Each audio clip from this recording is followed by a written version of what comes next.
বিশ্ব রাজনীতিতে আসলে শান্তি বলে কিছু নেই, পুরোটাই একটা বিশাল বড় ব্যবসা এবং আইনি ধোঁকাবাজি। ভিডিওর শুরুতেই আপনাদেরকে পরিষ্কার করে দিচ্ছি আজ আমরা ঠিক কি কি খবর নিয়ে অ্যানালিসিস করব। প্রথমত আমরা দেখব কিভাবে ডোনাল্ড ট্রাম্প মধ্যপ্রাচ্যে $8 বিলিয়ন একটা বিশাল অস্ত্রের চুক্তি করে আরব দেশগুলোর পকেট কাটছেন এবং এর পেছনের আসল আমেরিকান ব্লুপ্রিন্টটা কি। দ্বিতীয়ত আজ 2রা মে 2026-এর সবচেয়ে চমকে দেওয়া খবরটি বিশ্লেষণ করব, যেখানে ডোনাল্ড ট্রাম্প হুট করে ঘোষণা দিয়েছেন যে ইরানের সাথে আমেরিকার যুদ্ধ শেষ। কিন্তু আসল ব্যাপারটা হলো এটা কোনো শান্তি চুক্তি নয়, বরং আমেরিকান কংগ্রেসের হাত থেকে নিজেকে বাঁচানোর একটা চরম ধূর্ত আইনি চাল। তৃতীয়ত আমরা আলোচনা করব ইরানের সুপ্রিম লিডার মোস্তাফা কামিনীর 1 মে দেওয়া সেই কড়া বার্তার বিষয়ে, যেখানে তিনি সামরিক বিজয়ের পর এবার অর্থনৈতিক ও সাংস্কৃতিক যুদ্ধের ডাক দিয়েছেন। এবং সবশেষে আমরা দেখব কিভাবে আমেরিকা একই ঢিলে 2 পাখি মারার জন্য 1 মে রাতে চীন এবং ইরানের তেলের ব্যবসার উপর নতুন করে নিষেধাজ্ঞা আরোপ করেছে। তো চলুন খবরের ভিতরের আসল খবরগুলো একটু বোঝার চেষ্টা করি। দর্শক, শুরুতেই আজ 2রা মে 2026 তারিখের একদম তাজা এবং সবচেয়ে চাঞ্চল্যকর খবরটির দিকে নজর দেওয়া যাক। মধ্যপ্রাচ্যে আবারও আমেরিকান অস্ত্রের বৃষ্টি হতে যাচ্ছে।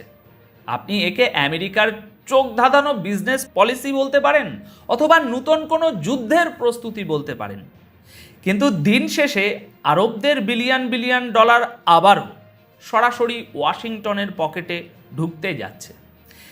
এখনকার ক্রোনোলজিটা একটু খেয়াল করে দেখুন।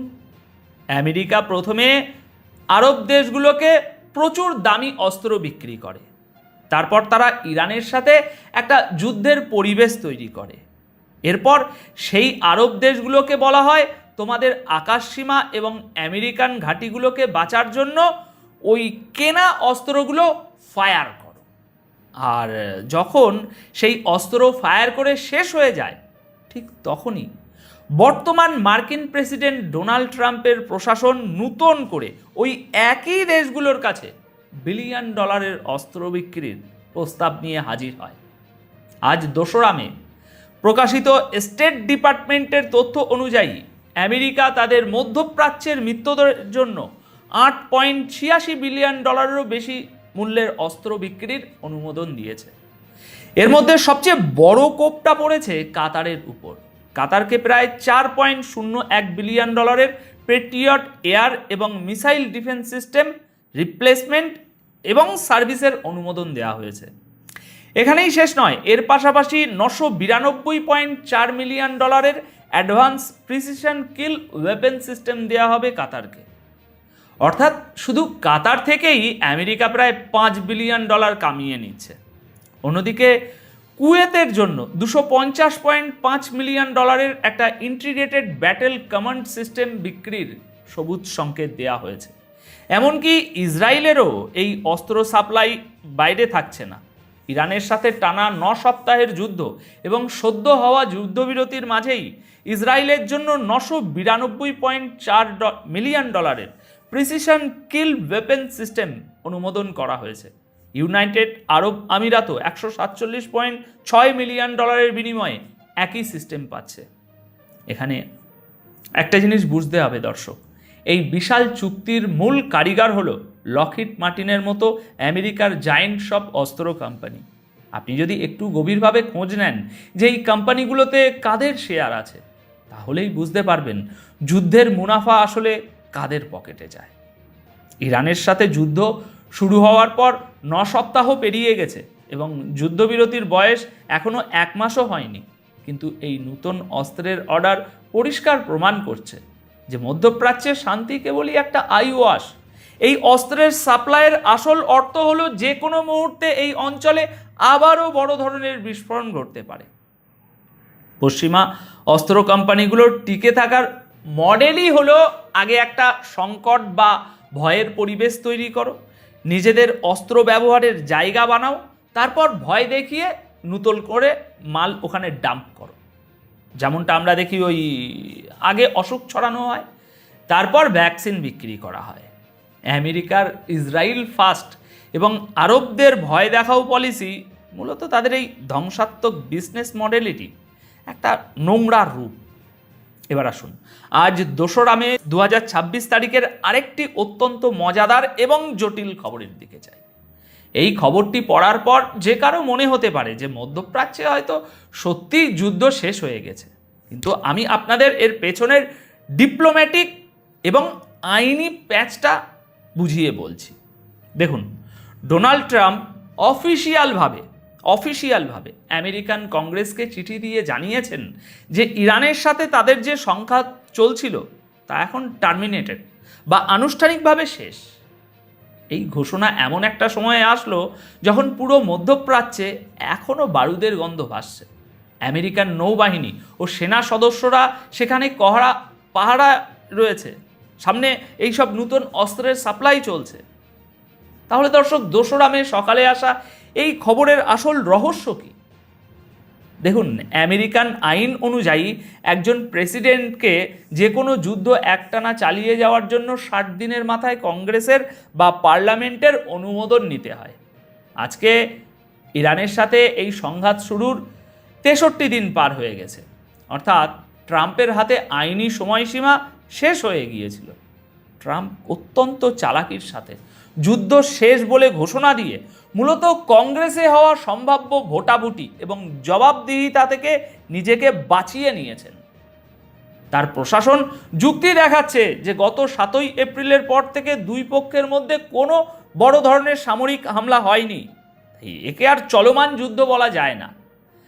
কিন্তু জিওপলিটিক্যাল এক্সপার্টরা খুব ভালো করেই জানেন যে এটা স্রেফ একটা পজ বোতাম চাপা মাত্র, কারণ সমুদ্রে এখনও কঠোর নৌ অবরোধ চলছে, টেনশন চরমে এবং মার্কিন সামরিক উপস্থিতিও কমানো হয়নি।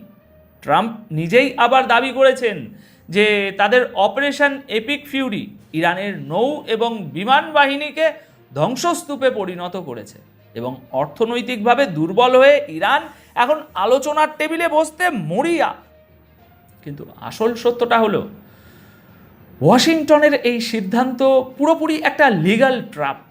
আপনি যদি কোনো মেনস্ট্রিম মিডিয়াতে শোনেন যে আমেরিকা ভয় পেয়ে পিছু হটেছে বা ইরান যুদ্ধে জিতে গেছে বলে ট্রাম্প যুদ্ধ শেষ করেছেন, তবে বুঝতে হবে তারা জিওপলিটিক্স একটু কম বোঝে।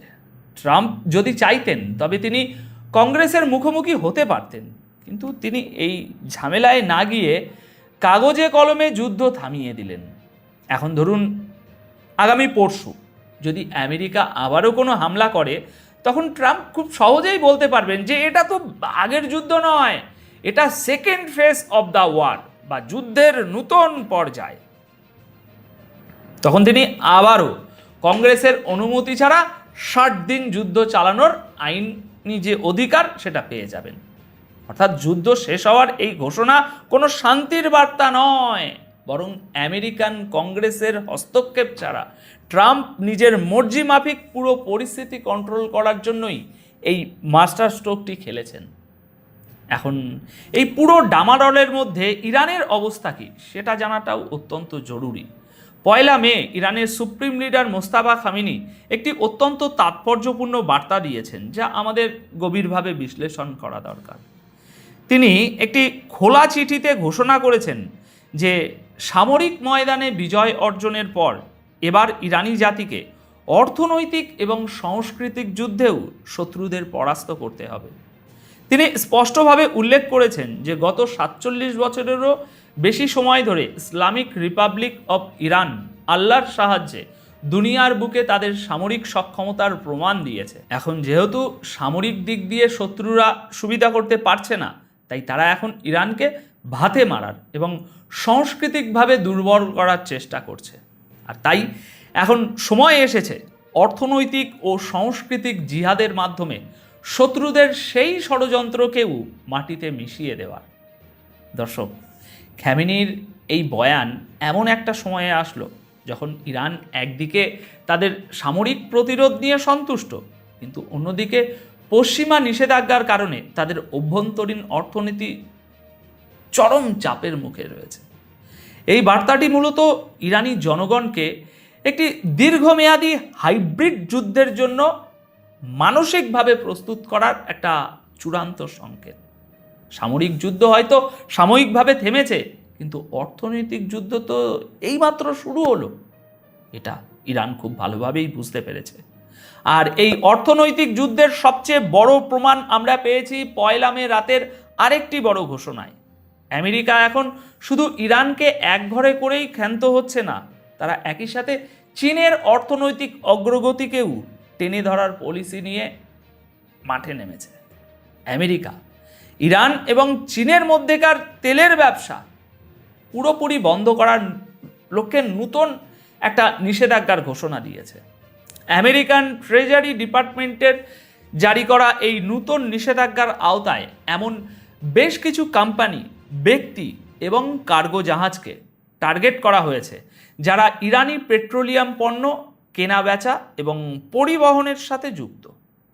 এই দফায় আমেরিকার মূল টার্গেটে পরিণত হয়েছে চীনের একটি বিশাল কোম্পানি যার নাম কিংডাও হাই অয়েল টার্মিনাল। আমেরিকার অভিযোগ হলো এই চীনা কোম্পানিটি সমস্ত আন্তর্জাতিক নিষেধাজ্ঞা বুড়ো আঙুল দেখিয়ে ইরান থেকে মিলিয়ন মিলিয়ন ব্যারেল অপরিশোধিত তেল আমদানি করেছে।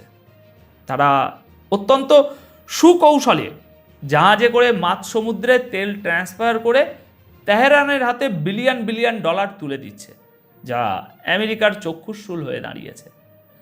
এই ঘোষণার পরপরই ওয়াশিংটনে অবস্থিত চীনা দূতাবাসের মুখপাত্র লিউ পেংইউ অত্যন্ত কড়া ভাষায় এর প্রতিবাদ জানিয়েছেন।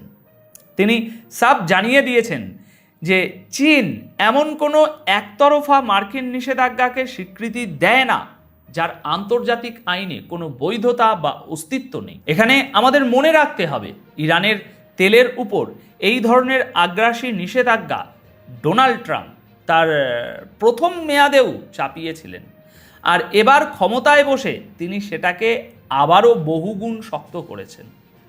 আমেরিকা খুব ভালো করেই জানে যে সামরিকভাবে ইরান বা চীন কাউকেই সরাসরি আক্রমণ করে সুবিধা করা যাবে না, তাই তারা বৈশ্বিক সাপ্লাই চেন এবং তেলের বাজারকে হাতিয়ার হিসাবে ব্যবহার করে এই দেশগুলোকে আর্থিকভাবে পঙ্গু করার কৌশল নিয়েছে।